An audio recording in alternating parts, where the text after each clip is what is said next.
আলোচনাটি শুরুতেই সবাইকে স্টক অবজারভারের পক্ষ থেকে শুভেচ্ছা জানাই। বন্ধুরা, আজ আমরা বর্তমান সময়ের 5টি high momentum high liquidity stock pick করেছি। এই স্টকগুলো আজ আমরা টেকনিক্যাল গ্রাউন্ড থেকে বিশ্লেষণের মাধ্যমে তুলে ধরব স্টকগুলোর বর্তমান অবস্থান এবং ফিউচারে কেমন প্রাইস অ্যাকশন হতে পারে কিছুটা ধারণা দেব। আর যে 5টি স্টক আজকের আলোচনায় কভার করব সেগুলো হলো সিপার্ল, রূপালী লাইফ, ওরিয়ন ইনফিউশন, মেঘনা লাইফ এবং ইস্টার্ন হাউজিং। আলোচনাটি শেষ পর্যন্ত শুনতে থাকুন। আলোচনাটি শুরুতেই সবাইকে রিকোয়েস্ট করব ডিসক্লেমার অংশটি আপনারা ভালো করে পড়ে নেবেন। পুঁজিবাজার ঝুঁকিপূর্ণ। আপনার কোনো পার্সোনাল বাই এবং সেলের কারণে আপনি যদি ক্ষতিগ্রস্ত হয়ে থাকেন সে দায় স্টক অবজারভার বহন করবে না। আলোচনাটি শুরুতে আরও একটি বিষয় ইনফর্ম করছি, যারা যারা হোয়াটসঅ্যাপে আমাদের গ্রুপ সার্ভিসটি নিতে ইন্টারেস্টেড আমাদের সাথে যোগাযোগ করবেন 01718286267 নাম্বারে। এই নাম্বারে হোয়াটসঅ্যাপ রয়েছে, চাইলে হোয়াটসঅ্যাপের মাধ্যমে যোগাযোগ করতে পারেন। আমরা ট্রেডিং আওয়ারে বিভিন্ন মোমেন্টাম স্টকগুলোর বাই এবং সেল সিগন্যাল দিয়ে থাকি। আর এটি সম্পূর্ণ একটি পেইড গ্রুপ সার্ভিস, যারা ইন্টারেস্টেড তারাই শুধুমাত্র আমাদের সাথে যোগাযোগ করবেন। এখন আমরা ফিরে যাচ্ছি আমাদের মূল আলোচনায়। গত 5 দিন আগের একটি পোস্টে আমরা কভার করেছিলাম সিপার্ল, মেঘনা লাইফ এবং ইস্টার্ন হাউজিং, এবং সেম ডেতে আরও একটি পোস্টে 15 থেকে 20% গেইন দিবে এমন কিছু স্টক নিয়ে আলোচনা। এই পোস্টটিতে কভার করেছিলাম রূপালী লাইফ। এছাড়াও 12 দিন আগের একটি পোস্টে আমরা কভার করেছিলাম ওরিয়ন ইনফিউশন। শুরুতেই ডে চার্টে দেখে নিচ্ছি Sea Pearl beach resort and spa limited এই স্টকটির অবস্থান। এই স্টকটি আমরা যখন ফার্স্ট আপডেট দিয়েছিলাম তখন ছিল 93।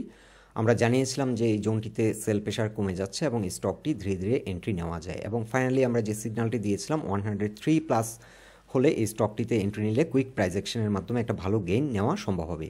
আজকে ভালো একটা ভলিউম নিয়ে লং একটি বুলিশ ক্যান্ডেল আমরা লক্ষ্য করছি, এবং আমরা যে টার্গেটটি সেট করেছিলাম 120 থেকে 122 অলমোস্ট আমাদের টার্গেটটি অ্যাচিভ করে গেছে। এখন কালকের দিনটি এই স্টকটির জন্য খুবই গুরুত্বপূর্ণ, কারণ এখানে রয়েছে একটি রেসিস্ট্যান্স 20 এক্সপোনেনশিয়াল মুভিং অ্যাভারেজের রেসিস্ট্যান্স লাইন, এবং এই রেসিস্ট্যান্সটিকে যদি ব্রেকআউট করতে সক্ষম হয় এই স্টকটি আরও গতিশীল হবে এবং আরও অ্যাগ্রেসিভ প্রাইস অ্যাকশনের মাধ্যমে সামনের দিকে এগিয়ে যাবে।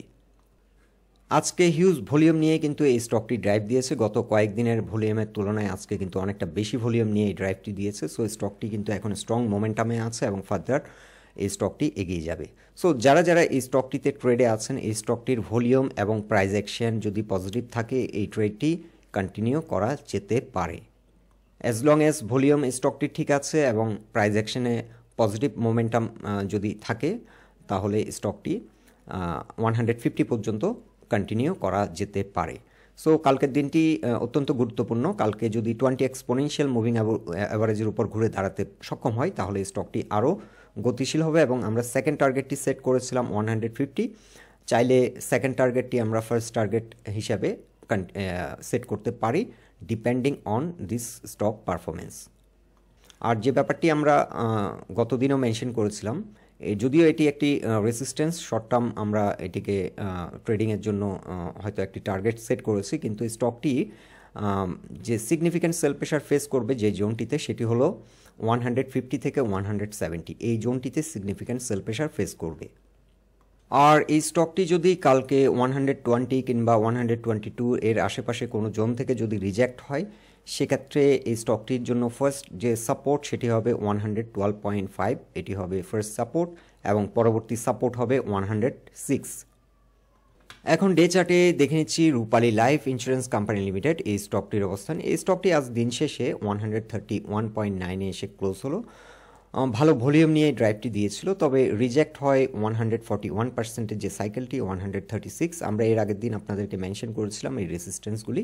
সো এখানে একটি সাইকেল ছিল ফিবোনাচি এক্সটেনশন চার্টে 141%-এর সাইকেলটি রয়েছে, প্রাইস পয়েন্ট লেভেল 136। আজকে এক্স্যাক্টলি এ পয়েন্ট থেকে রিজেক্ট হয় এবং আমরা জানিয়েছিলাম যে 161%-এর যে সাইকেলটি কমপ্লিট হবে 142 লেভেল, এবং আমরা টার্গেট সেট করেছিলাম 140 থেকে 142। সো আমাদের টার্গেটের দিকে কিন্তু স্টকটি এগিয়ে যাচ্ছে, এবং ব্রেকআউটে আমরা জানিয়েছিলাম 123 যদি ব্রেকআউটটি দিতে সক্ষম হয় এই স্টকটি অনেক গতিশীল হবে এবং স্ট্রং মোমেন্টাম পাবে। সো এই ব্রেকআউটে যারা ট্রেড সেট করেছেন সবাই অলরেডি প্রফিটে আছেন। আজকের দিনে কিন্তু 136 টাকা পর্যন্ত প্রাইস অ্যাকশন হয়। স্টকটিতে কিন্তু এখন সুপার বুলিশ মোমেন্টাম নিয়ে এগিয়ে যাচ্ছে, হিউজ ভলিউম অ্যাভারেজ থেকে অনেক হাই ভলিউম নিয়ে কিন্তু স্টকটি এগিয়ে যাচ্ছে, এবং স্টকটি ফার্দার ট্রাভেল করবে বলে আমরা আশা রাখি। স্টকটি আমরা লং টার্ম টার্গেট সেট করেছিলাম 180 এবং শর্ট টার্ম টার্গেট সেট করেছিলাম 140। সো স্টকটি যেহেতু এই ব্রেকআউটটি দিয়েছে, এখন রিটেস্ট দেওয়ার কিন্তু একটা সম্ভাবনা রয়েছে। সো স্টকটি যদি কালকে 131 এই জোন থেকে রিজেক্ট হয় তাহলে কিন্তু রিটেস্ট দেওয়ার একটা সম্ভাবনা আছে এবং ফার্দার রিট্রেস করার সম্ভাবনা রয়েছে। আর যদি স্টকটি 131 এর উপর স্ট্রং পজিশন নিয়ে ধরে রাখতে পারে তাহলে আবারও মোমেন্টাম ফর্ম করে এটি 136 এর রেসিস্ট্যান্সটি ব্রেক আউট করবে এবং ব্রেক আউট করলে এটি 142 এই সাইকেলটি হয়তো কমপ্লিট করবে। ওভারঅল বর্তমান সময়ে লাইফ ইন্স্যুরেন্স সেক্টর এবং জেনারেল ইন্স্যুরেন্স সেক্টর এই দুটি সেক্টরের মোমেন্টাম খুবই ভালো এবং মানি ফ্লো ঠিক আছে। এছাড়া আপনারা সবাই জানেন যে রূপালী লাইফ কিন্তু রিসেন্টলি একটা হিউজ র্যালি করে 250 প্লাস, এরপর কিন্তু বড় রকমের পতন হয় এবং দীর্ঘদিন ধরে কিন্তু সাইডওয়ে মুভমেন্ট করছিল। আর এই সাইডওয়ে ব্রেকআউটটি দেওয়ার কারণে এই স্টকটি গতিশীল হয় এবং এই স্টকটিতে ভলিউম অনেকটা বৃদ্ধি পেয়েছে। সো এই স্টকটি ফার্দার অনেক দূর ট্রাভেল করতে পারে। আমরা শর্ট টার্ম টার্গেট সেট করছি। লং টার্ম টার্গেট হবে আমাদের জন্য, ফার্স্ট টার্গেট হবে 180 এবং সেকেন্ড টার্গেট হবে রিসেন্ট যে হাইটি করেছিল এবং এটি অল টাইম হাই স্টকটির জন্য 250 হবে সেকেন্ড টার্গেট। এখন ডে চার্টে দেখে নিচ্ছি ওরিয়ন ইনফিউশন লিমিটেড এই স্টকটির অবস্থান। এই স্টকটি যখন 50 এক্সপোনেনশিয়াল মুভিং অ্যাভারেজে এসে সাপোর্ট নিচ্ছিল, আমরা জানিয়েছিলাম যে সেল প্রেশার অনেকটা কমে গেছিলো এবং স্টকটি এখান থেকে ঘুরে দাঁড়ানোর সম্ভাবনা বেশি। সো গত 3 দিন ধরে কিন্তু এটি স্ট্রং আবার মোমেন্টাম ফর্ম করেছে এবং আজকে কিন্তু সুপার বুলিশ মোমেন্টাম নিয়ে কিন্তু দিন শেষে একটা লং বুলিশ ক্যান্ডেল এবং অ্যাভারেজ ভলিউম থেকে কিন্তু অনেকটা হাই ভলিউম নিয়ে এই ড্রাইভটি দিয়েছে। সো স্টকটি কিন্তু আবারও তার যে রেসিস্ট্যান্সগুলো ছিল, ইম্পর্টেন্ট রেসিস্ট্যান্স, সেগুলো ব্রেকআউট করে নিয়েছে এবং স্টকটি এখন সামনের দিকে এগিয়ে যাবে বলে আমরা আশা রাখছি। সো এই স্টকটির ক্ষেত্রে আমরা এখন ফার্স্ট টার্গেট সেট করতে পারি 444 এবং এই ব্রেকআউটটি যদি দিতে সক্ষম হয় এই স্টকটির গন্তব্য হতে পারে 500 থেকে 600। এবং স্টকটি যখন ফল করেছিল আমরা কিন্তু বারংবার মেনশন করেছিলাম যে এটি অ্যাভারেজ থেকে অনেকটা লো ভলিউম নিয়ে, এই জোনটিতে সেল প্রেশার ছিল না, কাইন্ড অফ ম্যানিপুলেশন হয়েছিল। বিশেষ করে ইলেকশনের আগে যে একটা আনসার্টেনিটি মার্কেটের মধ্যে রয়েছিল, সেই আনসার্টেনিটির কারণেই কিন্তু এটি লো ভলিউমে অনেকটা নিচে নেমে যায়। সো এটাকে আমরা ইউজুয়ালি বলে থাকি কাইন্ড অফ ম্যানিপুলেশন। এখন স্টকটি সামনের দিকে এগিয়ে যাবে, যেহেতু ব্রেকআউটটি দিয়ে দিয়েছে। এখন স্টকটির সাপোর্ট পয়েন্ট হবে 392 থেকে 393 হবে স্টকটির জন্য একটি ইম্পর্টেন্ট সাপোর্ট। এই সাপোর্ট যদি কোনো কারণে ব্রেকডাউন করে তাহলে স্টকটি আবার স্লো হয়ে যেতে পারে। সো ইন শর্ট এখন কি সাপোর্ট হচ্ছে 393 এবং স্টকটির ফার্স্ট টার্গেট হবে, শর্ট টার্ম টার্গেট হবে 444 এবং সেকেন্ড টার্গেট হবে 500 থেকে 600। আর যারা এটি একটু লং টার্ম চিন্তাভাবনা করছেন তাদের জন্য ফার্স্ট টার্গেট হতে পারে 560 থেকে 600।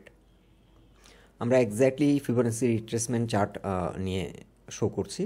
578 হবে সেকেন্ড টার্গেট, এটি 50% রিকভারি সাইকেল 578। সো 575 থেকে 580 সেকেন্ড টার্গেট হতে পারে স্টকটির জন্য।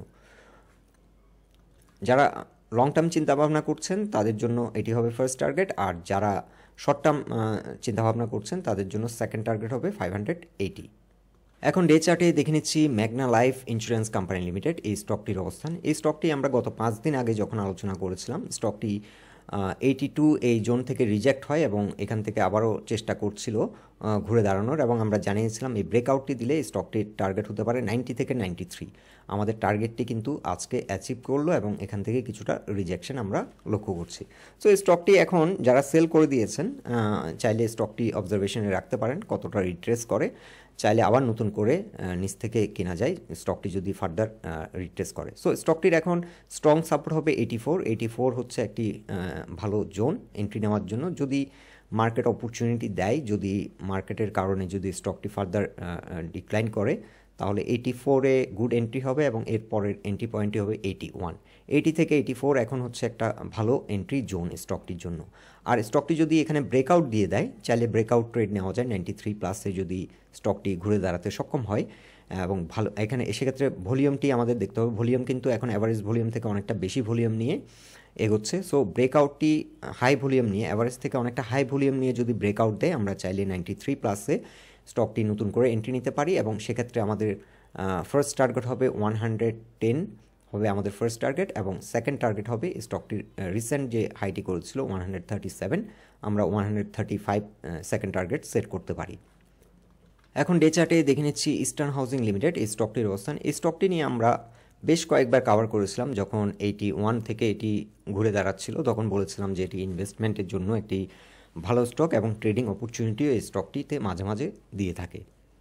সো ঢাকা স্টক এক্সচেঞ্জে one of the good performing stock, এবং আমাদের যে ফার্স্ট টার্গেটটি সেট করেছিলাম স্টকটি অলরেডি 90 থেকে 92 আমরা সেট করেছিলাম, অলরেডি 96 পর্যন্ত এটি প্রাইস অ্যাকশন করে এবং এখান থেকে কিছুটা রিজেকশন। স্টকটির ক্ষেত্রে এখন ফার্স্ট যে সাপোর্ট সেটি হচ্ছে 200 এক্সপোনেনশিয়াল মুভিং অ্যাভারেজের রেজিস্ট্যান্স লাইনটি ব্রেকআউট করার কারণে এখন 200 এক্সপোনেনশিয়াল মুভিং অ্যাভারেজের লাইনটি সাপোর্ট হিসাবে অ্যাক্ট করবে। 90.5 হচ্ছে এখন ফার্স্ট সাপোর্ট, সেকেন্ড সাপোর্ট হবে 86 থেকে 87। 86 থেকে 87 এখন একটি গুড এন্ট্রি জোন স্টকটির জন্য। তবে স্টকটি যদি এখানে 200 এক্সপোনেনশিয়াল মুভিং অ্যাভারেজে যদি সাপোর্ট নিয়ে নেয়, যদি ফার্দার ডিক্লাইন করে, রিট্রেস করে, যদি 200 এক্সপোনেনশিয়াল মুভিং অ্যাভারেজে এসে সাপোর্ট নেয় এবং এখান থেকে ঘুরে দাঁড়ায়, চাইলে নতুন করে এন্ট্রি নেওয়া যায় এবং সেক্ষেত্রে আমাদের ফার্স্ট টার্গেট হবে 103 থেকে 105। আপাতত স্টকটির জন্য স্ট্রং সাপোর্ট হবে 92 থেকে 90, এই জোনটি স্ট্রং সাপোর্ট হবে, যেহেতু এখানে একটি গুরুত্বপূর্ণ প্রাইস পয়েন্ট ব্রেকআউট দিয়েছে। এটি সাপোর্ট হিসাবে এখন 92 প্রাইস পয়েন্ট লেভেলে একটি গুরুত্বপূর্ণ সাপোর্ট রয়েছে।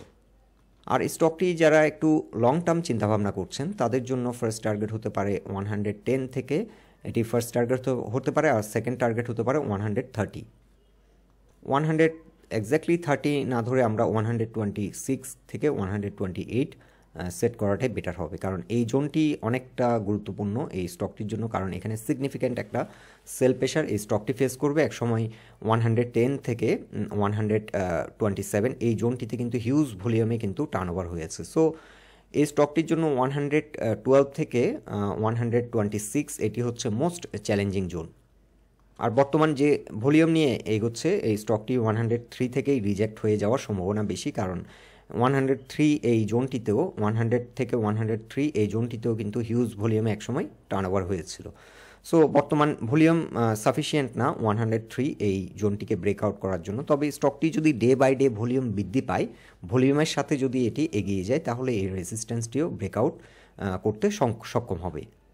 সো বন্ধুরা, এই 5টি স্টক নিয়ে এটাই ছিল আমাদের অবজারভেশন। আলোচনাটি যদি আপনাদের ভালো লেগে থাকে অবশ্যই পোস্টটিকে লাইক দিন, আর আমাদের সাথে থাকার জন্য আপনাদের অসংখ্য ধন্যবাদ।